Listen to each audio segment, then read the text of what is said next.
Hola mis queridos amigos, nuevamente con ustedes, su Doctor Tigre, el que ronca en esta negra noche neoliberal latinoamericana, sudamericana, ecuatoriana y latinoamericana, como ya digo, que está afectando fundamentalmente ahora a Bolivia y Chile, pero que además es el ideólogo de un movimiento de internautas y personas llamada Eco CELAC UNASUR, que procura la unión de los países de América Latina y el Caribe y revivir la unión de naciones del sur, pero entendiendo como naciones del sur ya no a naciones del sur América, sino a naciones del hemisferio sur, que se unen para luchar contra el cambio climático, la extinción de las especies, la desigualdad, las catástrofes naturales y humanitarias como el fenómeno migratorio, las guerras y la extinción de especies, así como el aparecimiento de enfermedades. Todas estas catástrofes a las que nos queremos enfrentar son aquellas que fundamentalmente están producidas por el denominado capitalismo desbocado, que tienen algunos de los países más desarrollados del hemisferio norte, que concentran el poder, la riqueza y los conocimientos de manera tan veloz que pueden llevar a algún desequilibrio del planeta a una guerra nuclear. Irreversible. Muchas gracias. Hoy, al respecto de esto, les quiero recordar lo que fue nuestra historia como país del hemisferio sur en los años 40, a partir de la historia de Ecuador. Recordemos que en los años 40 ya se vive la guerra mundial, la Segunda Guerra Mundial, que empieza en 1938,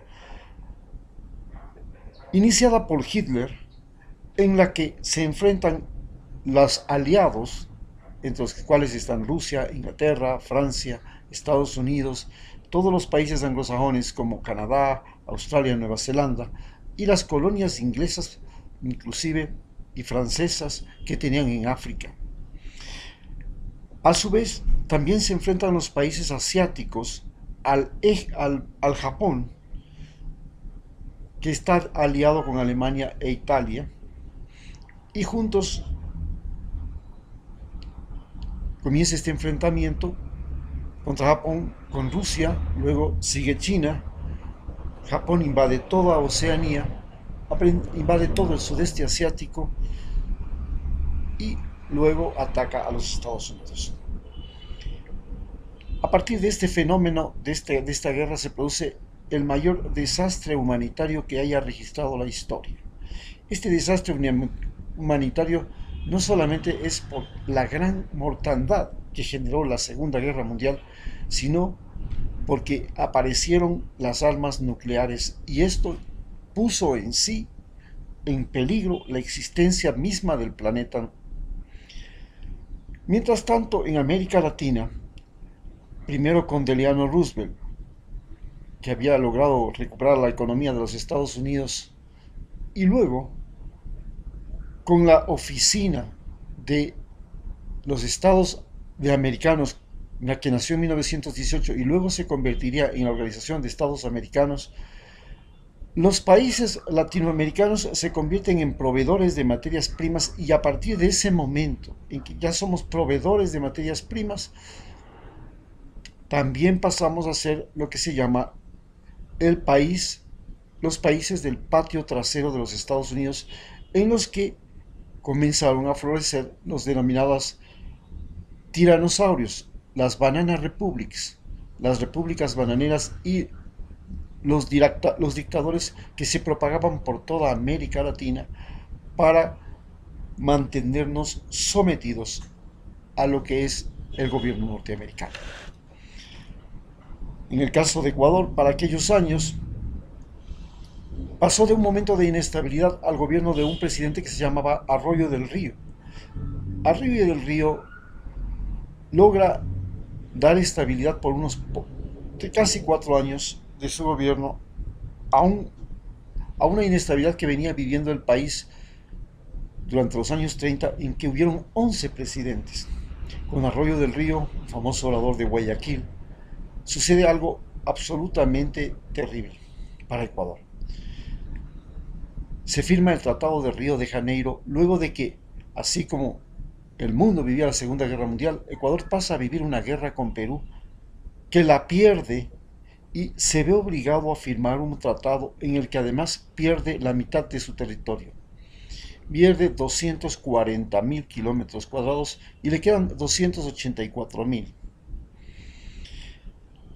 A partir de ese momento, este presidente que mantuvo este tratado oculto, y luego todos los ecuatorianos se enteraron gracias a uno de los congresistas que había sido presidente anteriormente, Velasco Ibarra, sucede que nace la primera revolución comunista de América del Sur, con presencia de un presidente que llega al poder, no que solamente es un pronunciamiento como pasó en Chile, sino que llega a tener el poder, que llega a colocar un presidente. Se llama la Revolución La Gloriosa de 1944, que pone en el gobierno al presidente Velasco Ibarra, y era la primera vez en América Latina que el comunismo, que todavía estaba librando la guerra contra Alemania, porque estamos hablando de 1944, y la victoria de Rusia sobre Alemania es sellada el 9 de mayo de 1945. Entonces, un año antes, ya en Ecuador, sucede la denominada Revolución La Gloriosa, en que la ideología de la Unión Soviética se establece como ideología y forma de gobierno en Ecuador. Pero el presidente Velasco Ibarra, al año siguiente, luego de haber aprobado el Congreso una nueva constitución, que es la constitución más avanzada de América Latina en ese momento, viene la segunda fase en que se vuelve en contra, vuelve a hacer otra constitución y se pasa al lado contrario.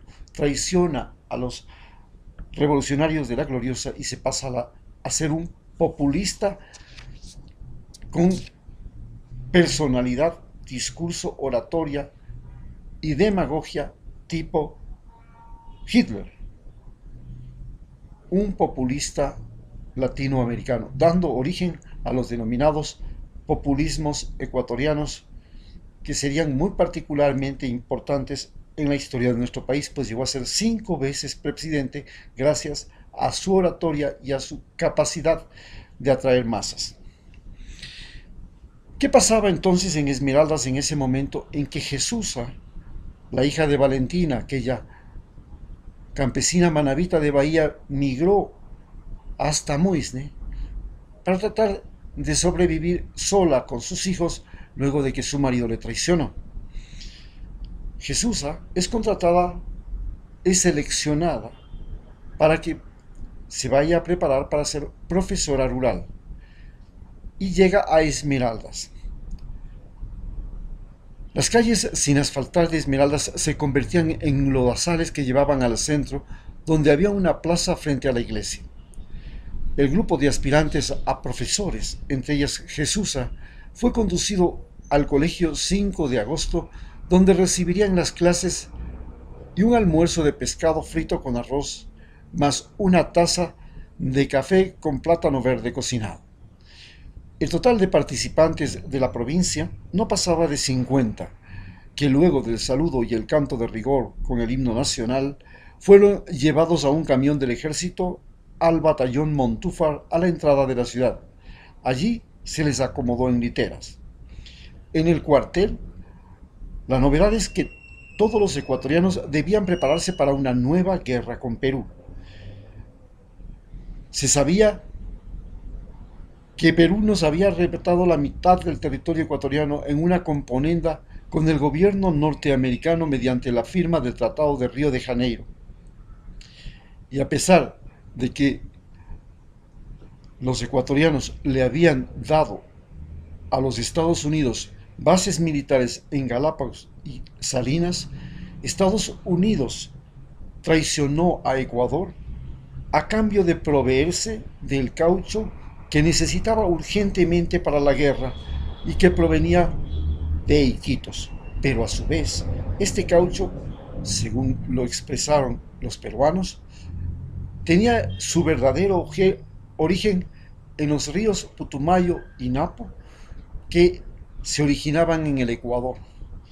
Estos ríos eran los mayores proveedores de caucho, hasta donde se metían ilegalmente, invadiendo el territorio, los indígenas llamados cholos, para secuestrar campesinos en esos ríos, mujeres y niños, llevarlos a Iquitos en condición de secuestrados y esclavos, y a cambio los indígenas de las riberas de el Pastaza, Napo, Putumayo y el Curará inclusive tenían que entregarle caucho al señor del caucho de Lima. Este a su vez entregaba el caucho al ejército norteamericano. Cuando llegue el acuerdo, nosotros perdemos la mitad del territorio que se los entregan a Iquitos, y desde ahí Perú se convierte en el mayor proveedor de caucho de los Estados Unidos. En estos cursillos de capacitación,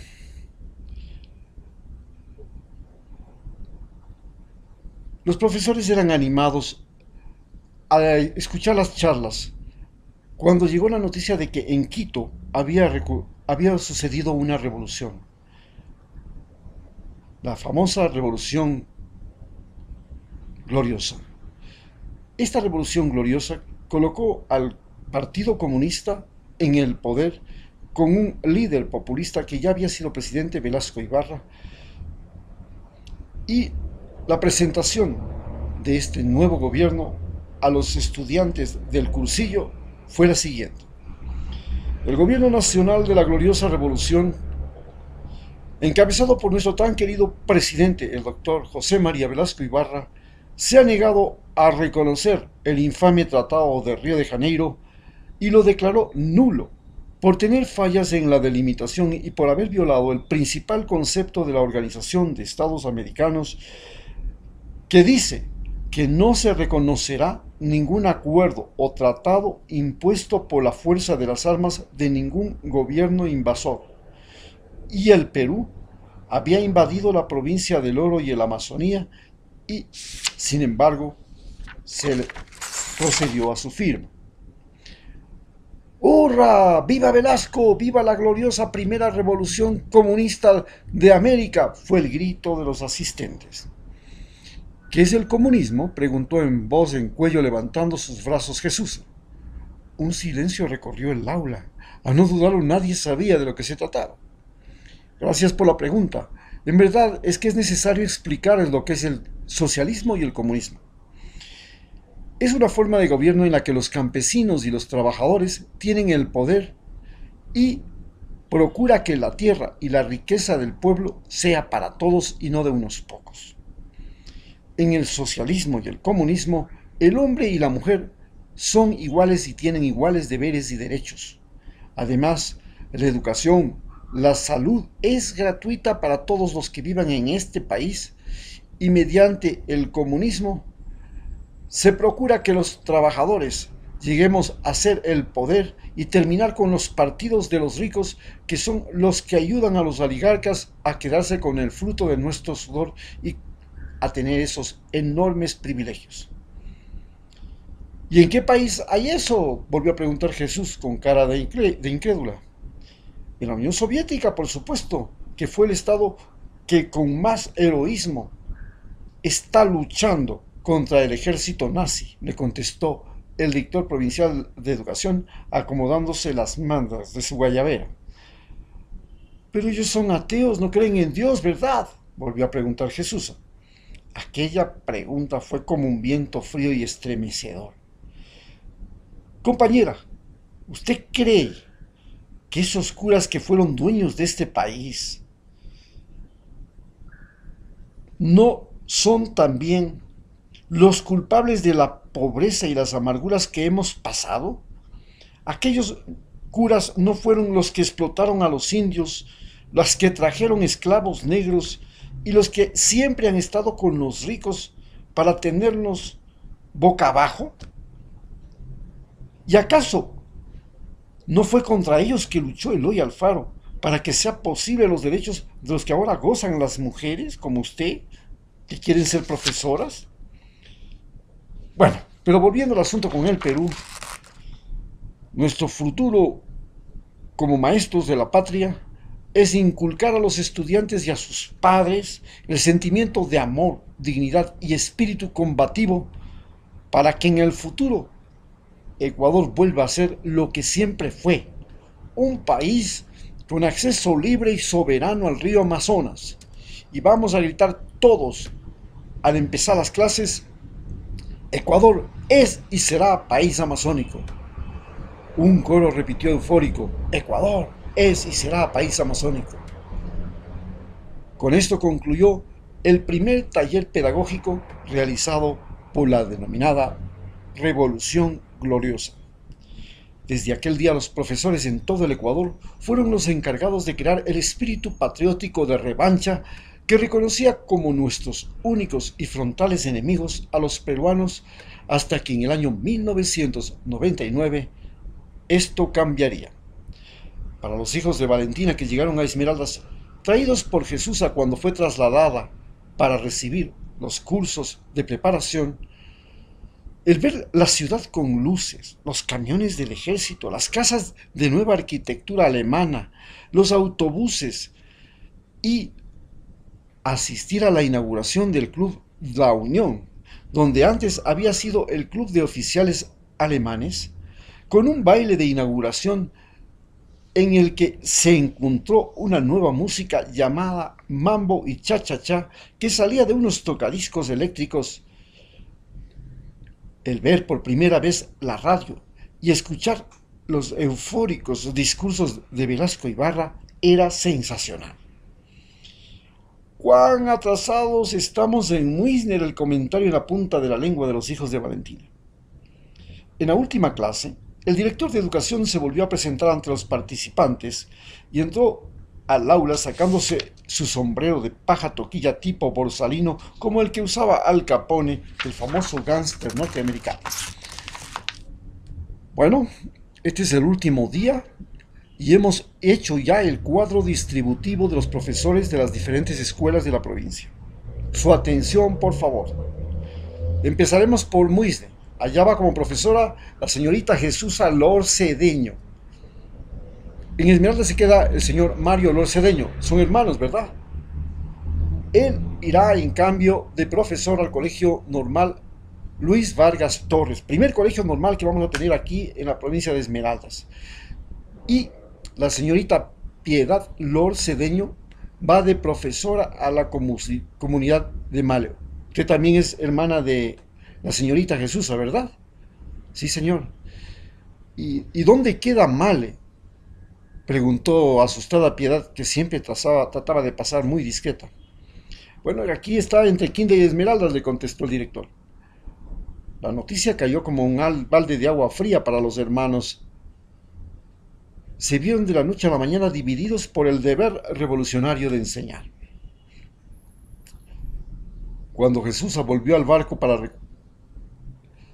a despedirse de su madre y de sus hermanos, el llanto de Valentina era desconsolado. Al día siguiente todos fueron a despedirles. Piedad y Mario llevaban ya su maleta de madera y un saco de comida para el viaje. Jesusa se embarcó en la motonave que la trajo y partió como a las 11 de la mañana en un día de esos rara vez tan soleado. Como a los 6 meses, Jesusa fue a Esmeraldas, pues entonces los profesores tenían que viajar a la capital provincial para entregar sus reportes trimestrales y recibir su salario. Jesusa aprovechó el viaje para visitar a su madre. En el puerto la esperaba Mario